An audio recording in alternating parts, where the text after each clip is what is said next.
Yeah, man, I appreciate you you taking the time out to do this. I know that life in Absolutely. LA, there's a lot more to do than sit around talking on Facebook. So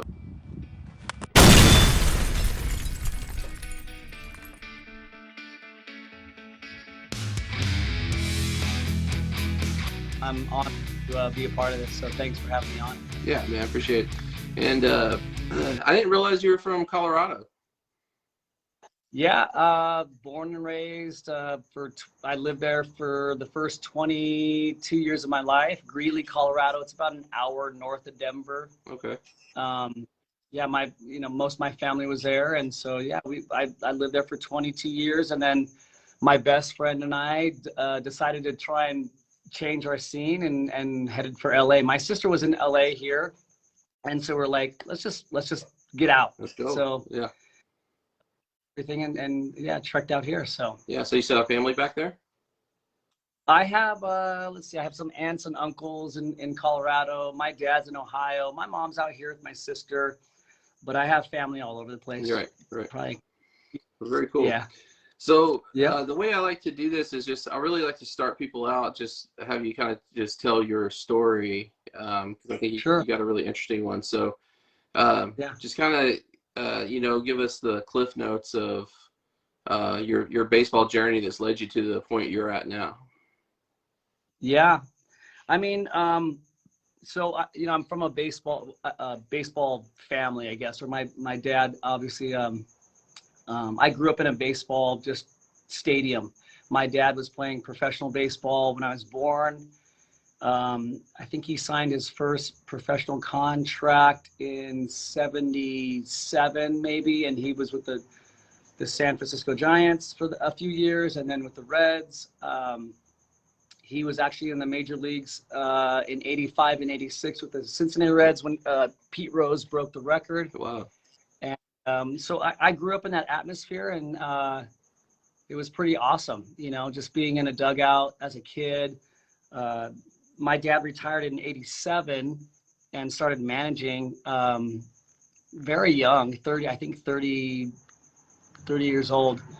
And it just bouncing around from I guess place to place every summer. Each summer we would go wherever my dad was, whether he was playing or managing, and we would live there for the summer. And I would go to the ballpark with him every day, sit in the dugout until the major leagues. I think you had to be like 16. Well, unless you're like I don't know the legalities of it, but you had to be like 16 to be in the dugout when you're in the major leagues. But I just, we followed him around, and I grew up in that atmosphere, and so I loved baseball, and I was just around it my entire life. He was also the manager for the Expos in '91 and '92, which was pretty awesome. He was the youngest manager at the time. He was only 36 years old. Wow. Which is crazy. Like just to think, think of like managing a major league team at 36 years old. It's pretty wild. So yeah, so that was cool because I was in Montreal, and so I'd go to the Olympic Stadium every day, which was like it was kind of weird. It was kind of like a ahead of its time kind of a place, like the whole retractable roof, but very cool. So he did, just that's kind of my childhood was following him around each summer after school was out and living with him, and then going to the stadiums and sitting in the dugout. So that's kind of how I learned how to play the game, right? Just by being around my entire life, which was pretty awesome. So, so did you were you able to do Little League when you're traveling like that? So in Colorado, there's snow on the ground until like March, April, and so we started later. And so every time I would start in like with Little League, I'd play only so many games, and then we'd bounce. So I'd play like 8 games, and then we'd be out because we'd go stay with my dad. So Little League was very short. And then when I started, when I was 12, 13, I started playing like a little bit more like club or travel, and that was more serious. So I'd stay back. I wasn't going to travel with my dad. But yeah, Little League wasn't the same as it is like out here, right. Or when obviously in warm weather states. Right, where they play year round, basically. Yeah. Yeah, exactly. Right. Yeah, I think that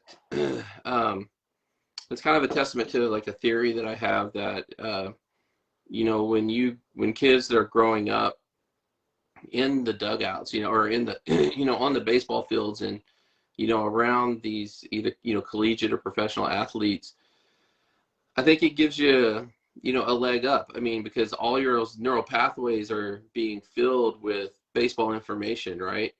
And so Absolutely. you didn't even play like a lot of kids play, and yet you were still good enough to, you know, to get drafted right out of high school. And Yeah. I would doubt that would have to do with who your dad is, but more so with, you know, It didn't hurt. It hurt. I'm not going to deny that. You know, I was talented, but it doesn't hurt when your father was a ex major leaguer for sure. So, right. Yeah, I mean, I'm but sure it helps put people on it helps put you on the radar a little bit, but if you're not going to get drafted if you're not good enough. I mean, well, I also played. I had a pitcher on my team, Dallas Mahan, who was a stud lefty, who was bringing in scouts, and then one of my other best friends, Sean Chacon, who was a third round draft pick for the Rockies. They were bringing in all the scouts, so it was like helping me out, you know. So right. these guys were scouts because they're these top pitchers, and then I was just performing and doing well, and then obviously then you hear, oh, that's Tom Runnells' son, so it helps definitely. But um, yeah, growing up in that atmosphere, I think has benefited me in more ways than one, and especially in the instruction side for sure. Just like seeing things Yeah. like, you know, just the details. I'm like hands or knuckles or anything like weird. I'm like, whoa, that's not Right. that looks weird.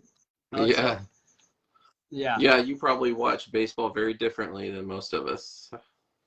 Absolutely. Well, it was like just I did, but I didn't realize that I was watching it like at the very top level. You know, these are professional baseball players, and the way they just carried themselves, it was something. You know, and the word swag or swagger wasn't really that popular back then, but it was like that's how those guys carried themselves. You know, it was just something different about the way they just went about their business, whether it be like, taking ground balls or just walking into the ballpark. Yeah. You know, it's everyone knows how Michael Jordan like would walk, his whole Hmm. just, it was kind of like that. So Yeah. I was, I'm lucky to have been Yeah. a part of that whole So, process. so as a kid, were you aware where you were, and or did that wherewithal come much later, where you were like, holy cow, most people don't live like this, like on a ball field, on a major league ball field their whole life? Yeah, I mean, and it was only major leagues for a handful of years. My dad was in the minors for the majority of his career until he got like older. Um, but yeah, I mean, I was definitely proud. Like, my dad's a professional baseball player. It was kind of that, but it was still just kind of, kids, they don't realize that they're in such a cool situation, Right. you know, they're on in their life. One instance was, I wanted to hit, BP or whatever after a game, and my dad's like, okay, but he couldn't throw to me because he had to throw to this guy named Bob Costas. I don't, it was like, I was like, That's great. who's who? I don't even care who is this guy, So it's like little things like that. But it was pretty awesome growing up in that atmosphere, Yeah. and I think I do it, but still being a kid, you're like, oh, whatever. This is the norm, Yeah. Yeah, there's a sort of. kid on my son's team. It's the he's the son of a professional pitcher, career college coach, and you can there's just a difference in him and all the other kids, just a difference in how he carries himself. There's a difference how he Yeah, handles himself after he strikeouts. I actually encourage my son to watch him when he strikes out, because yeah, yeah, he's disappointed, but he doesn't make a scene. right. He's very elegant in how he handles himself afterwards, and his disappointment. He Absolutely. looks like a baseball player, and so there's kind of like that dirt in your veins, like baseball in the blood, when Yeah, he's just grown up around collegiate athletes and on a baseball field his whole life, so he's absolutely. got all those neural pathways firing. when he's on that field. So it's pretty, Absolutely. yeah. So it's pretty neat. That's a cool experience. I'll be honest with you, man. Douglas never told me about your dad. I uh, I mean, I'm sure I've watched him manage, because I mean, I Yeah. was 11, 12 years old when in 92 or 91, 92 when he was managing the Expos. So, Yeah. It was a short stint. He took over in 91. And then, got canned like the following season, like midway through again. It was very short, but, mhm. I think it's hard, it's for a actor to, and at such a young age to try Sure. and he was old school. He was old school, but Yeah. I think that time they're starting to transition, or they're starting to like, the managers are starting to be more like players manager, and they, Yeah. kind of like it, and so my dad still had a little old school on him, and that dad as, well, he's too hard, or he's, just some things that hmm wasn't, super, I guess, ideal at the time, but um yeah, I mean, pretty amazing to do that at such a Yeah. young age. I Yeah. I think wonder. I who wonder how much of it had to do. Oh, go ahead. they, they just hired that another for 35 years old, a new manager, right? For a new what team is it? He just got hired for a big league team. 35, I think he's Oh, 35. right. I'm not aware of this. Yeah, I can't remember what team it is, but so Yeah. he's obviously Well, also a too, young buck. like, I know I'm just going from recollection here. I would Yeah. imagine that his work was cut out for him if he's getting hired as the Expos manager in the early '90s, because it wasn't for 10 years later the Expos didn't exist, right? So Well, yeah, but he had a pretty good team, like on that team, but he was the AAA manager for the Expos in Indianapolis, and so he had people like uh, um, Randy Johnson, yeah, Larry Walker, Andres Galarraga. He had, these big time superstars that ended up going somewhere else, but he had a pretty good core. It just, for whatever reason, they weren't, yeah, and Montreal's playing. There wasn't, the fan base was very low. They didn't get anybody in the stadium. And so, I mean, I used to run around the stadium literally and like go up and down the seats and like just run around with uh, Tim Raines Jr. oh and Jerry yeah, I forgot Jr. about Tim You know, Raines. Yeah, and, I think yeah, and so Andre Dawson started out with the Expos he in the did. '70s. Yeah, Yeah. Yeah, I mean the Expos had some good players for sure, yeah, but that was weird, transition. But then the funny thing is Felipe Lou took over my dad's job, and I think they did okay. They had like a few like good years. So yeah. uh, I was talking with someone a baseball artist that lives in Montreal, and she's a big fan of the Expos, and she's like, yeah, she's like, I'm sorry, your dad didn't do very well, but Felipe, like he saved us. I was like, it's all Oh, that's good, dude. cool. Um, Yeah. you for your podcast, you guys should do a segment on where'd the Expos go? Like what? Because I was just assuming Right. that it was just like poor management or something. Like not on the not player management, but just overall, Overall. ownership or whatever, but Well, yeah, it'd be interesting to know what yeah. happened to him. Well, I just think it was the fan base. I think they didn't market obviously the right way. Like I said, like I go into the stadium, and I would go around all over the place, and it just was empty.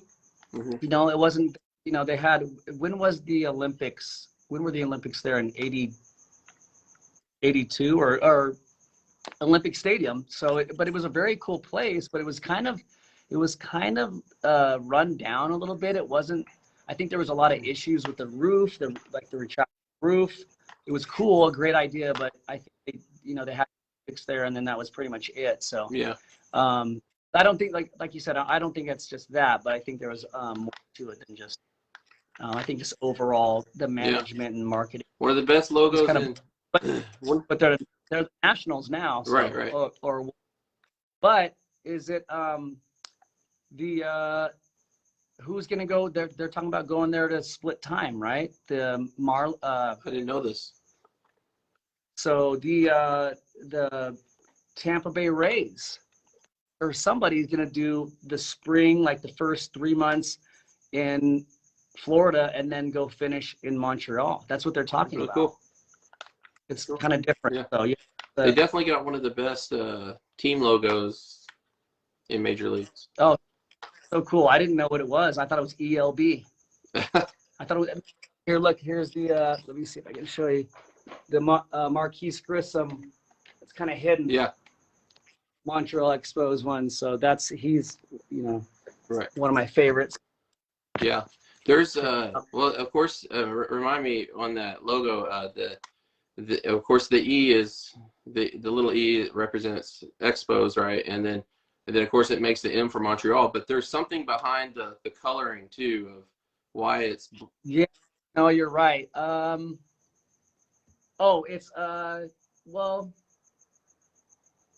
I can't remember now. Yeah, it's pretty clever what they did. Nope. I can't remember what but you're right. There's more to it, which is kind of cool. But I never. It was very confusing, but like very cool, like old school throwback logo for sure. I still think best team logo in Major League Baseball is the Milwaukee Brewers. Sorry, that one's. I mean, cool. that's pretty clever. I didn't even know it was an M and a B for years. You wouldn't know. Yeah, it's like all like the hidden, like the FedEx has the arrow in it or whatever. Yeah, exactly, cool. exactly. Well, man, this has been a good segment about your dad. Sorry. No, man, that was me. So you went through. I mean, so you kind of gave me your childhood history there, but you did end up first of all, you were an all-state athlete in 3 sports. So I kind of embellished a little bit on that. I was honorable mention in basketball, and I was second team all-state in football. Okay. But still pretty cool. But yeah, so I was a three-sport athlete. I did love every sport. I rooted to play football at some small colleges and even CSU, which was kind of cool. I think it's just I think it's too wordy if you tell the whole truth, you know? Well, yeah, it's just too wordy. Exactly. Yeah, 3 all sport or all state in all 3 sports, exactly. That doesn't work in marriage, by the way. No, yeah. So, but I was very competitive, and in high school. But I don't even know. Like, it's crazy out here in Los Angeles. A lot of the schools don't encourage the students to play more than one sport. It's like unless you're some phenom, they don't. It's like they recommend that you don't. But so I don't know how I did 3 sports, and I was actually playing like 80 games in the summer too for baseball. So I would be overlapping sports, and my coaches were cool with it because I was good back then. Well, yeah. So, but sorry. No. I was just agreeing with you. Yeah. So from there, from there, for baseball wise, I was it was different. Obviously back then there wasn't like these big showcases that you could go to and be seen. There was some small, like these more like professional showcases or tryouts, and so you'd go to these if you got invited to them, but there wasn't like the perfect game or like what high school kids can go now to and really kind of get seen, I guess. So basically back then it was kind of word of mouth. You'd get some coaches that would work hard for you, but like I said, fortunately I had a teammate that was a stud pitcher who was big lefty, who brought in scouts, and my best friend who was over at the rival high school, who was going to be a number 1 draft pick. He was bringing in scouts, so that helped. So I didn't have a lot of looks. I mean, I did, but I didn't. But that definitely helped. And then I went to go work out. My dad had moved to Sylvania, Ohio, and the University of Toledo. He was there, and I went and worked out with the team like when I was 16 or something silly. And the coach was like, so where are you going to go to school? And so he was interested. So we kind of basically had a relationship, and they offered, a whatever scholarship at the time. they then, when I got drafted, they're like, hey, we'll give you a full ride to University of Toledo. And I'm like, okay, sweet. But I was too excited and I wanted to play pro ball. And so I think it's the same now, but you had to be either 21 or 3 years in college before you could sign pro if you don't sign out of high school. So I don't know if that's right. Yeah, if you go to a D1. So I signed down to a JUCO. You can sign from a D1 and go down to a JUCO or a D3 or whatever. You can always go down. So I signed down to a JUCO because it was only 1 year.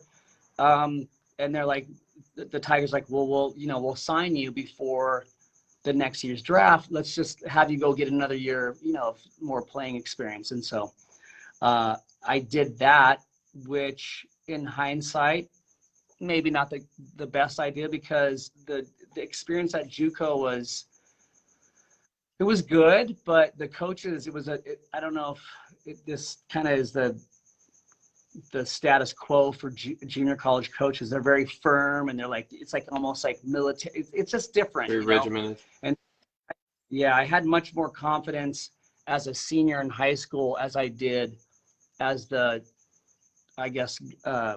after my freshman year of JUCO. But anyways, I did sign. My draft and follow with the Tigers.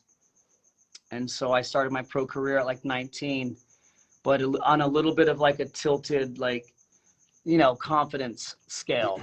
So. Well, you also had to go do your JUCO in Texas, right? Yeah.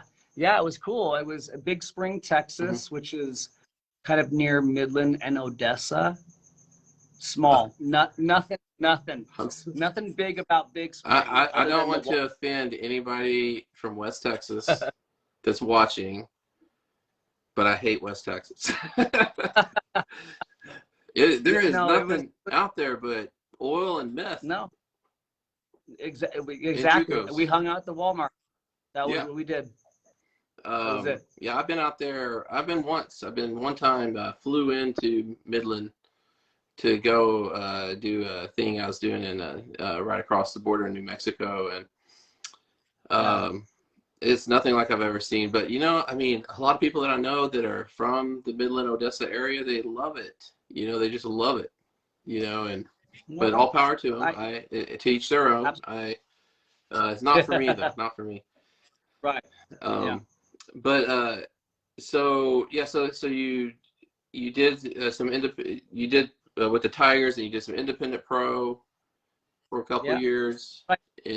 So I played pro with the Tigers for a few years. And I was young. I was 19, and again, I'm like, I didn't feel like I was at the time. I was ready in my mind, but maybe physically and just experience-wise, maybe I probably could have used a few more years. So I started early, but loved every minute of it. Played with the Tigers for about 3.5 years.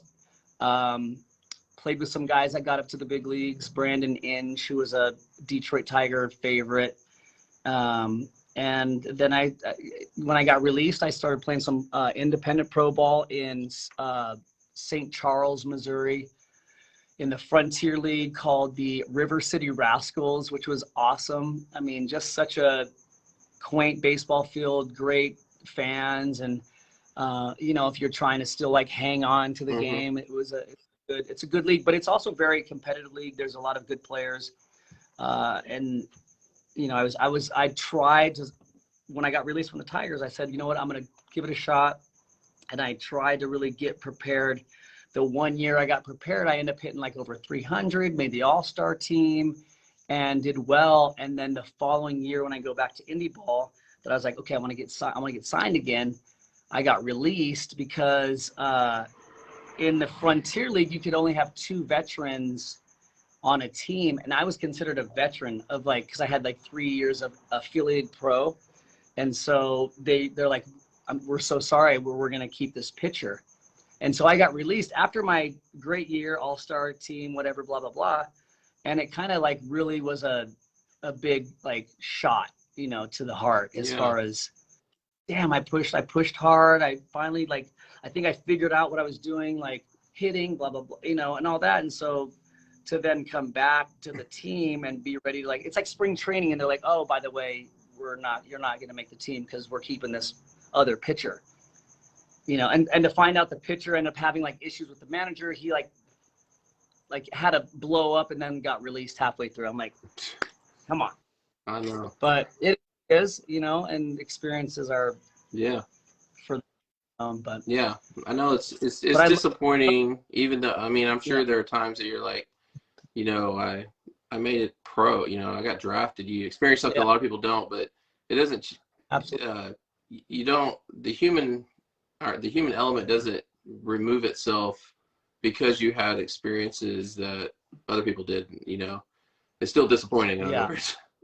You know, you're a human being, and that's what a lot of people don't realize. Like, you know, like when they ask questions like, why did King Griffey Jr. hang on for so long? Why did he just retire? You know, why doesn't Albert Pujols or some of these older players just go ahead and hang it up? You know, or Julio Franco. I saw Julio Franco play. Actually, interestingly enough, I saw Julio Franco play with the Braves with the last season. The Expos were a team because they played the Expos.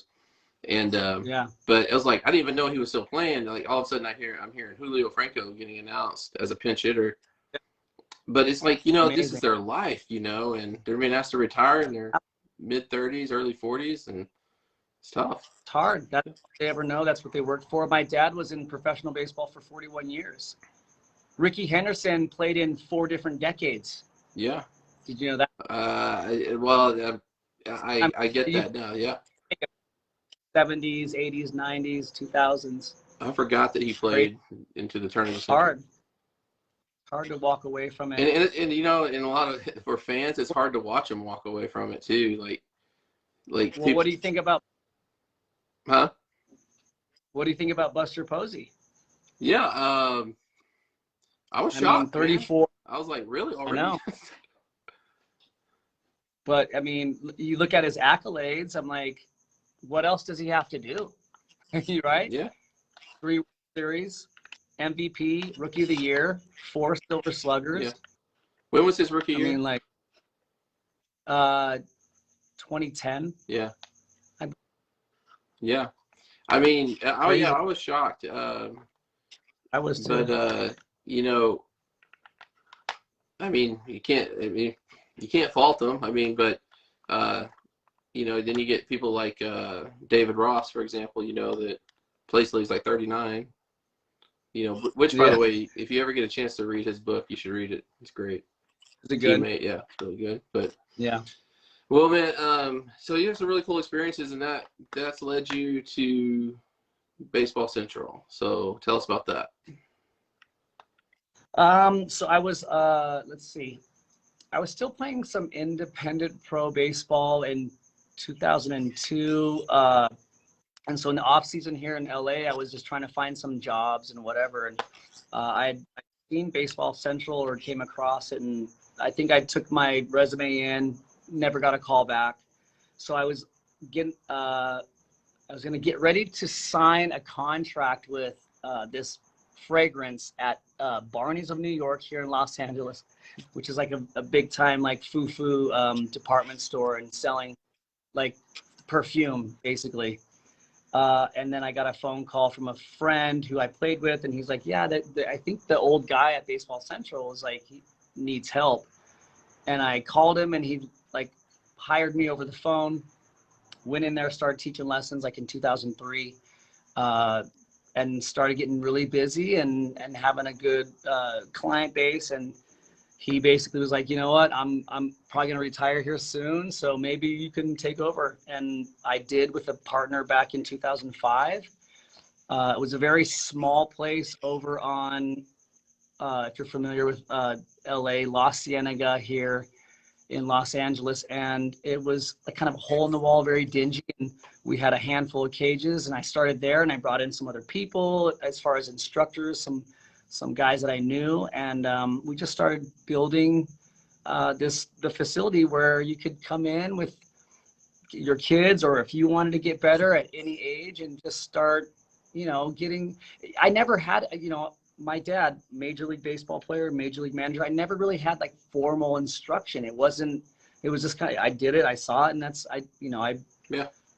I never had like, put your feet here, focus on this, and so that was new to me, but teaching it was easy. And like I said before, just being around the game, I could see things differently, just Mm-hmm. how hitters or whatever it would be, players holding themselves in a certain way that maybe look not correct or correct. And so we built this facility, Baseball Central, batting cages, private instruction, and Mm-hmm. we'd get people that come in just to use the cages with their family, or people that would want to come in and most of our clients are younger kids that are probably 8 to 13, trying to Mm-hmm. just learn the game and get some basic fundamentals down. Mm-hmm.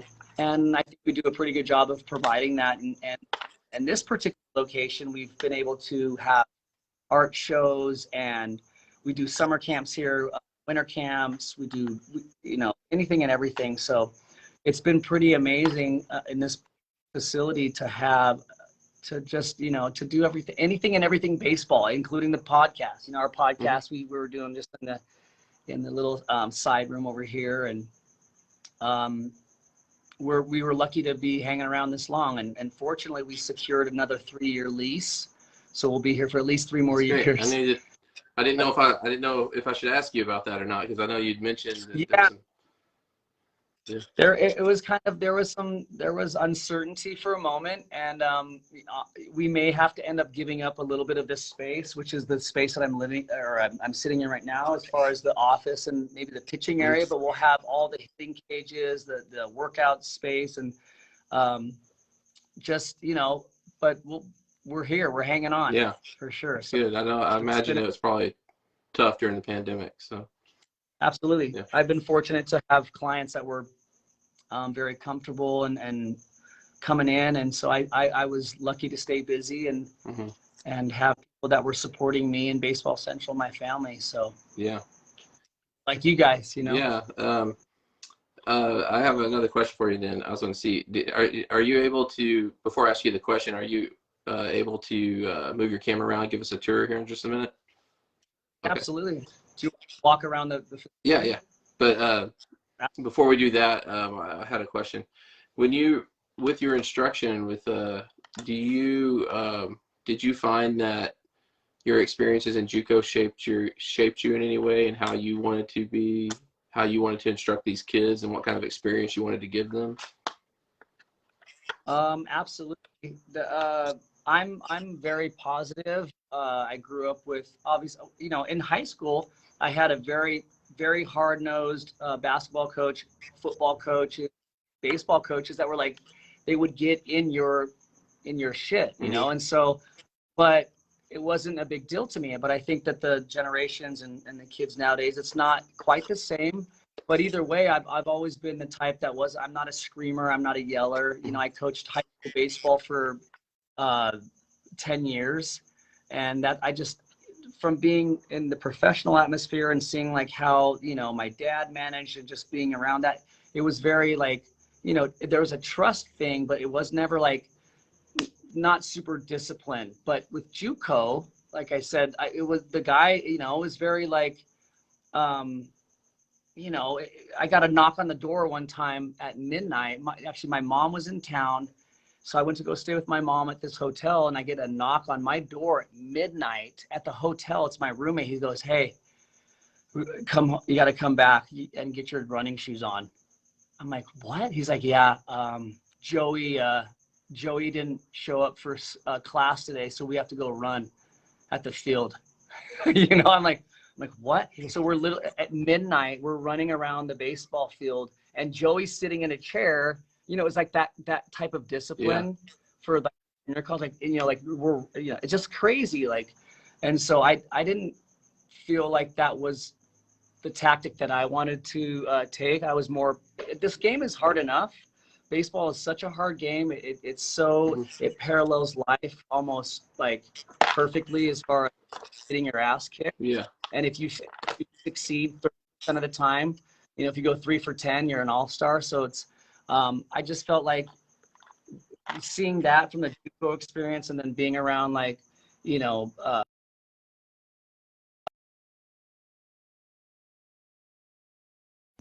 help.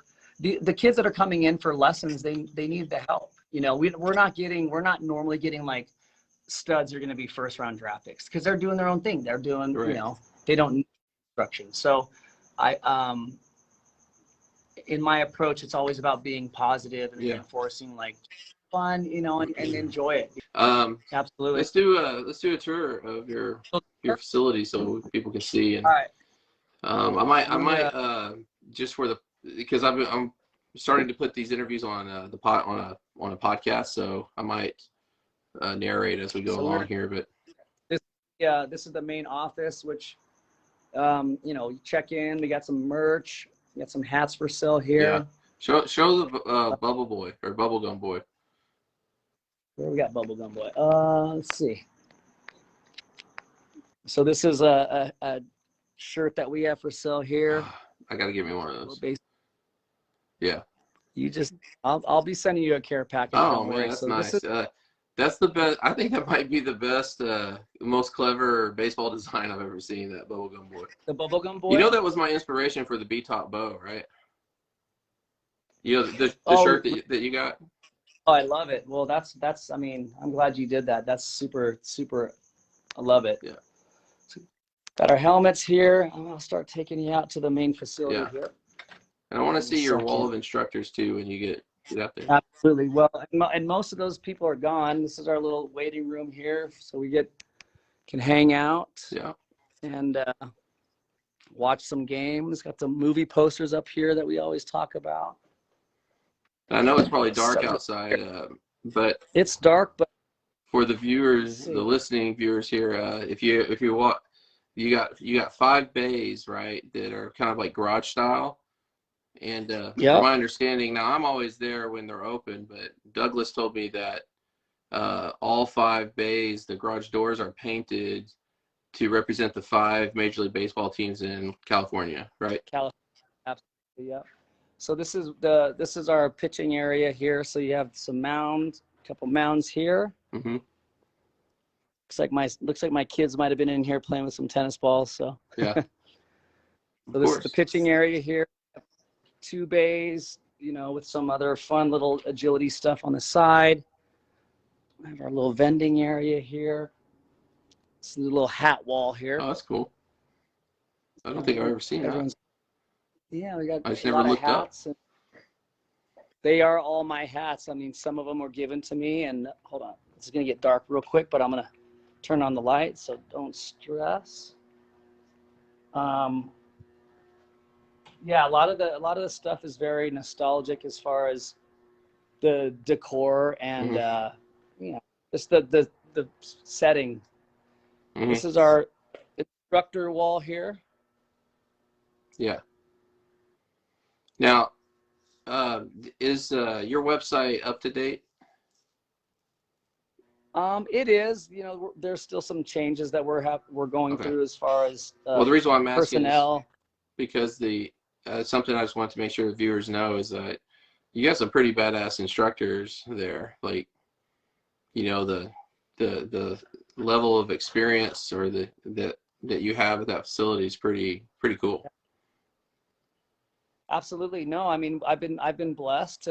We've had a lot of instructors come through the facility and work with us. It's different. It's hard. It's a very niche-y kind of job where to try and make your living as an instructor, it's not, you know, most of our guys are like part-time. They're a PE teacher. We had a guy who was a PE teacher, and then, you know, then he'd come after school and do some lessons. And it's hard. If you're going to make yourself, you know, a full-time instructor, you have to really dedicate yourself. And it's not always like slammed, and you're not always busy, especially out here. But yeah, we've definitely had some really good instructors with great credentials. But right before we got shut down, we had a really good groove, and we had a lot of it was a good vibe as far as the personnel, as instructors and even management. So right. Now we're bare bones. We have Ryan Royster, who is you know, probably the longer standing instructor here, as well as Alex Anguiano. Ryan Royster, as you know, is my co-host on the Baseball Central podcast. He played with the Tampa Bay Rays for 7 years. Alex Anguiano was with me at the old Baseball Central for the last 15 plus years. And so we've had a lot of people come through, but I'm just kind of walking around right now. This is kind of one of the main bays, and there's basically back to back. There's 4 different cages here, here. So right, yeah, that's the main and then area. yes, the roll-up doors here, these big roll-up doors, those all roll up, and it gives it that indoor-outdoor vibe. Right. Especially when it's and sunny out, you can get like some natural.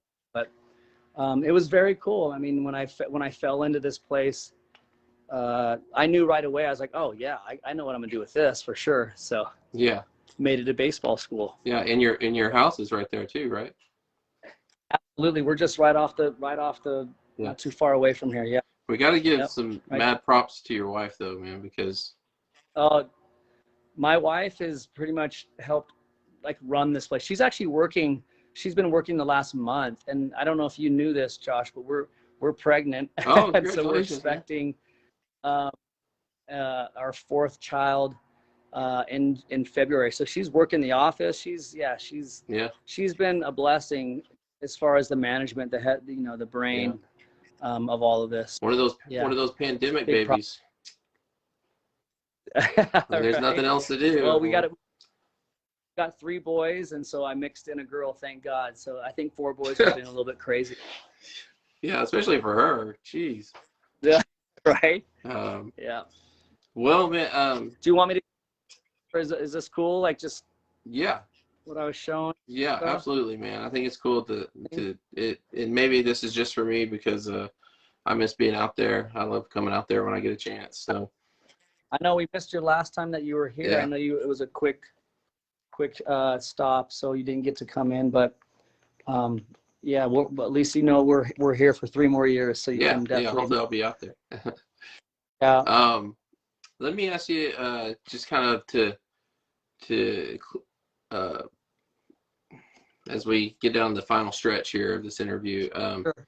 So, the objective with BTOP has been to encourage and inspire adult baseball players. And I don't know if I think you do know this. Douglas was really my inspiration for starting the BTOP group and everything because, the pandemic was the hit, and right before the pandemic hit, I had been out to LA, been out to Baseball Central, out to Douglas's, and I noticed that man, this dude's like 50 years old, and he's getting professional instruction, and he makes it part of his workout regimen, and then when the pandemic hit, that inspired me to like I wasn't going to any gyms or anything. I was like, why not use baseball training as part of your workout regimen, and then that kind of slowly shifted into because I was playing with the adult team I play on here, the amateur team, shifted into trying to inspire them amateur players to train and to not treat it like a beer league, Right. And so that's kind of where the passion has been, and it all began with I mean, Baseball Central had a big part in that, Love it. And so it was really cool that, I just got actually earlier today, we were just at the facility that we go to, my son and I went with a guy named John, who's like 52 years old, and another guy, I'm 41, and there was a guy that's 30, and then my 11-year-old went with us, and you met Liam, and every time we're in there, everybody's watching us, because you don't see the old guys in there, and it sometimes can even feel a little uncomfortable, but it wasn't that way at Baseball Central. It felt like you could tell that, Douglas could walk in there just like he's anybody else, and everybody knows he's there to hit. And so anyways, that's just a little bit of, I'm rambling on too much. My question for you is, I have real quick. I have, we just had an 82-year-old guy come in and hit balls off the machine. Really? You know, so it's, no, Yeah. it's all about like just, I've had lessons with a 72-year-old man who was getting ready to go to Arizona to play in like the World Series, you know, the Adult League World Series. So Yeah. no, it's awesome. I think there's something special about, you know, not just we're staying in shape. But baseball, I think, holds a special place for that. That not it's not the drive, but just kind of, you know, because it's challenging. It's Right. hitting a move ball, round bat, and just it takes you back to your Mhm. childhood. It's something special about it, and I like that it's for all ages for Yeah, for sure. sure. And like I'm glad that I'm part of this for sure. so my question for you is, if you had somebody come in that's you know, whether they're 25 years old or 45 or 55 years old or whatever, and they say that, look, I want to play this game forever, and I want you to help me do that. Like, what would you say, like, would be kind of your focus with this person to help them just stay in the game, you know, when it comes to um, everything from like hitting instructions to how, or to how you would tell them to manage their life at home. I don't mean like manage their family life or anything Sure. like that. I just meant like manage their body, um, Yeah. doing things at home on their own, things like that. Like, what would you, what kind of, where does your mind go when it goes to the focus there, like to do this with longevity? Well, it's funny that you say that because I hit yesterday. I hit off the tee often. You know, I'm like just always trying to stay like kind of clean Hmm. with my swing and give examples. But I hit off the machine yesterday, and I took a handful of swings and I was tired. You know, and so there's a lot of violent movement in the swing itself if you're being aggressive. But I think the big thing, you know, to at least kind of maintain is hand and grip strength. I think that's very important. You know, just even with the fingers, I'm telling my kids, like, you need to do like forearms and grip stuff. Like, if you have strong hands and strong wrists and forearms, I mean, these are our baseball muscles, right? Right. You know, you don't have to, you don't have to be huge. I mean, like, look at Jose Altuve, you Or know, Craig Counsell. five, That's one I always mention. right? Yeah, these guys that are producing power in their swing, Yeah. and but I think you do need to maintain. I think it's important that stability and functional fitness is important. You know, that you get out and you move around, obviously, and core strength, but uh, just the overall, just swinging the bat and maintaining like a dry swing every day. I think that's important if you really want to continue to play. I think you can do it. I've seen plenty of videos of um, old older hitters, you know, still producing and you know, having fun while doing it. But uh, you know, it's a tough game. You know, I always laugh when people are like, oh, it's, you know, they're non-athletes or whatever. It's way Mhm. opposite of the truth. I think some of the best athletes are the ones that play baseball. You know, you see a lot of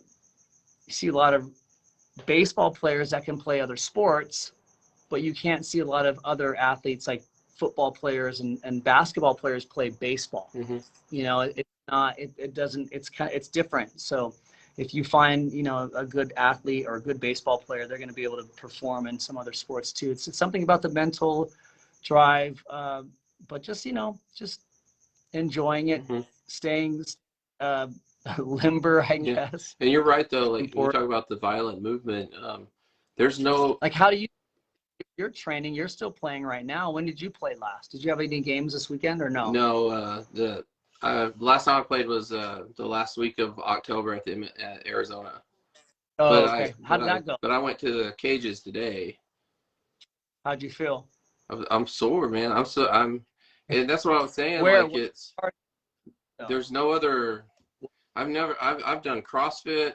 I've ran a marathon. I've done a lot of stuff this with as an athlete, you know, with my body. And there is Yeah. nothing, my body, there are muscles you just don't use except when you're playing baseball. I mean, and Yeah, I played in this alumni absolutely. game back in I don't know, like I was like 35 years old, so about 6 years ago, and you know, this is before I was playing with the amateur league, so I hadn't played baseball in like 16 years. And I get out Yeah. there, and you know, and we play this 9 inning game, and I'll stay in with my mom because it's in my hometown. So I get back to my mom's house, and I'm just like, I'm sore, right? And her husband Right. is like, why are you so sore? You know, because he's watching a game where he feels like nothing happened, you know. And I was like, dude, Right. you don't get it, man. I was like, when something happens, you're seeing 100% exertion of energy every time. I mean, Right. baseball's not a sport that is just where you can lollygag. You just can't, you know.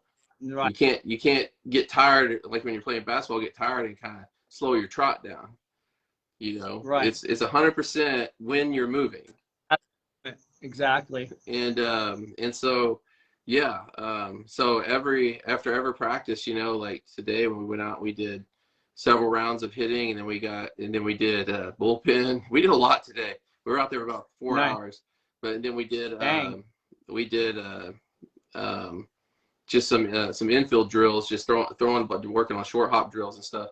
But yeah, like by the Yeah. end of it, you know, I'm like, I come home and I'm like an old man, dude. Like I'm like just kind of I'm walking off. It's sad, dude. Like you know, I'm walking off stiff-legged, you know, and have Right. to like push myself up out of the chair, and so I think maintain, you know, I think that's one reason why I train year round is because I don't want to lose I don't want my body to forget those movements. No, that's that you know, we have my best friend who's he runs the athletic performance side. He played high school baseball with me. He played college football, and so he does all the functional fitness and like the weight training and stuff like that. And it's, you know, you should always try and stay as in shape as you can, and just like you did when you were 18. Like if you can run sprints, like go hard, like if you know within reason. But um, people get very scared and timid, like, oh, I have a bad shoulder. You know, they get nervous, and so they kind of use that as their crutch or their excuse. And so with Heath, he's like, dude, we just go hard. I trained with him all this spring, and we did mountain hikes. I hiked Mount Whitney, which is the highest peak here in the U.S. And so there's a lot of different. I wish I would have been doing stuff that I was doing with him back in high school. Like I was doing, you know, we're doing like the bench press and like the bicep curls. Like what am I doing? It was kind of Right. crazy. So the stuff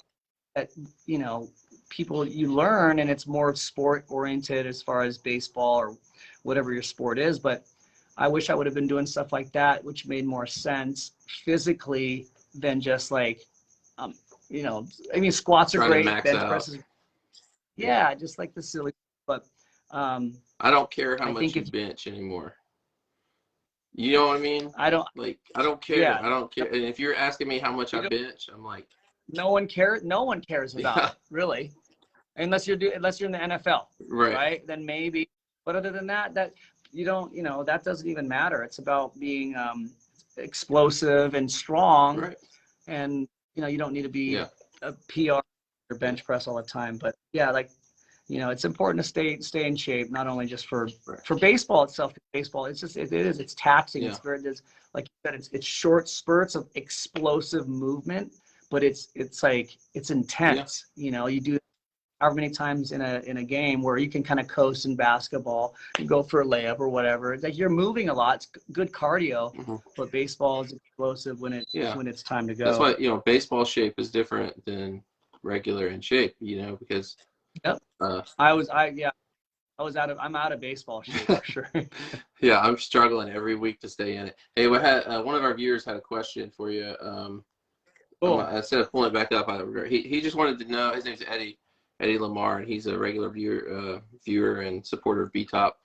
So I appreciate him watching. But he was wanting to know if you use any particular types of technology when you're instructing, like hit tracks or anything like that.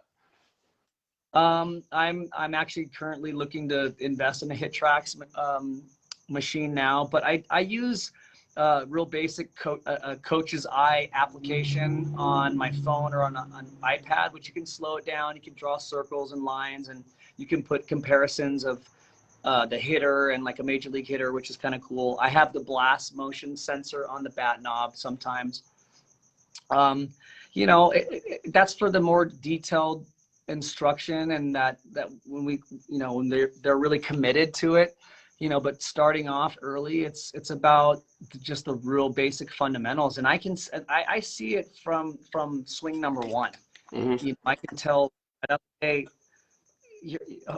his setup, okay, your feet, your right foot's this way, and you're not you're not, you know, engaged in your back hip, whatever. And I can usually tell that from swing number one. But I do like, I think I haven't played with HitTrax enough to even see it. I know there's a Rapsodo sensor for pitching, but I do use, like I said, I do use an app.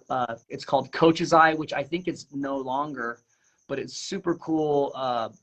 You know, you take video and you can slow it down and like it's draw, and you can do like a analysis over it and send it to your client. So that one's pretty cool. And then the blast motion on the bat sensor, it gives you pretty good feedback. Cool. Yeah. Well, man, let me close out. Do you feel like doing a little bit of rapid fire before to close out? Just the What is it? rapid fire questions. Just I'm gonna ask you a series of questions, and you just answer them best you can. So we'll start out with one.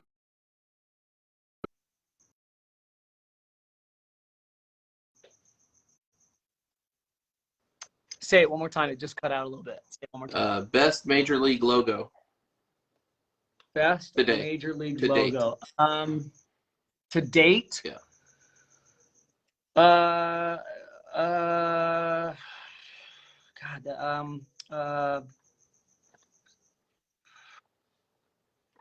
LA. I'm waiting for it. I was like, just say.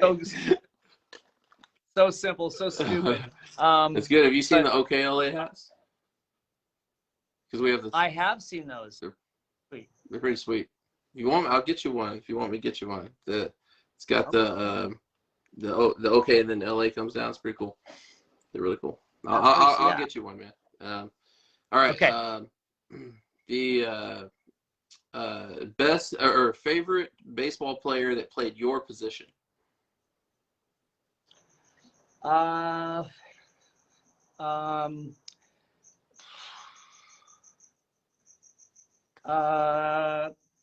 Omar Vizquel. Who? Ozzie Smith, Barry Larkin. Now they're coming to you. Which one out of the three? Omar Vizquel? Omar Vizquel, just because, real quick, funny story. Omar Vizquel played behind my dad. I know I've talked about my dad a lot. I love you, Dad. Omar Vizquel played behind my dad in Caracas, Venezuela, in the like the, what's that called, Winter Baseball League down in Venezuela. So my dad was 28, 29. Guess how old Omar was? How old? I don't know. 17? 17? 17 years old, dude. Stud. Wow, that's cool. So, yeah. That's cool. But my dad's like, you know, I started in front of Omar Vizquel, right? I was like, what? Yeah, he's like, I was 29, he was 17. I was like, oh, shit, what? Sorry. We'll have to get your dad on the show. Yeah, he'd be a good one. Okay, last one. Okay, so when we were kids, you know, we didn't have all this, all the resources available to us to learn how to play the game, right? So, what was your favorite hitting and/or fielding drill that you did with the resources you had available to you? Now, I know you had a little bit more available to you because you were, but you haven't saying we didn't have HitTrax. We didn't have. Well, like, you mean like when we were younger? Yeah. For fielding, wall ball, whether it be like just a hard ball against a brick wall and just boom, like, right, just wall ball. That was kind of because there was rhythm, there's flow, there was continuation. So just we actually had a brick wall when I was with the Tigers, and they'd make you go for like 3 minutes or a minute at a time, and you'd have to do wall ball. That was part of their routine, which was pretty awesome. So for fielding, well, I love wall ball, ball, or hard baseball. Hitting, tee work. Tee work is by far, there's a lot of people that I've heard nowadays like, we don't even do tee. That tee work actually ruins a swing. I think it's crazy. So just basic tee work, working through the middle of the field, and I think you can really like solidify your swing and the bat path. And if you're getting the results that you want, you can't go wrong with the tee. Yeah. So, yeah. What about? I'll mention mine to you on that one. Yeah, because please. mine's very archaic. Like I said, we didn't have all these fancy hitting sticks and things. Or if they were available, I didn't have them. I grew up on a farm. Yeah. So my number one, I think hands down, best batting drill that I've ever done that really shaped my swing was the one where you take the bat and you put it up against your belly and then up against the brick wall. Oh, fence swing. Yeah. And then where you stay close. Close. Hands down, it still blows my kids away. Like when I'll teach the team that I assistant coach on. When I'll teach them how to do it, and I was like, watch, and I was like, I'll get up there and I'll swing as hard as I can and I'll still have that much left, and they're like, how do you do that? Huh? That was part of my on deck routine. Was I'd stretch and do everything, and then I'd turn around and I'd go right up to the fence, and I'd always take 3 swings, righty, and I go 1 lefty just because. But it was always that, just like you said. I love that one. That's a good one. That's probably one of my favorites. Beautiful. Eric LaRousse, I don't know if you know we got some people commenting here. It's hard for me to read these because it's on the phone. Independent league player. Oh, he's Eric LaRousse is an independent league player.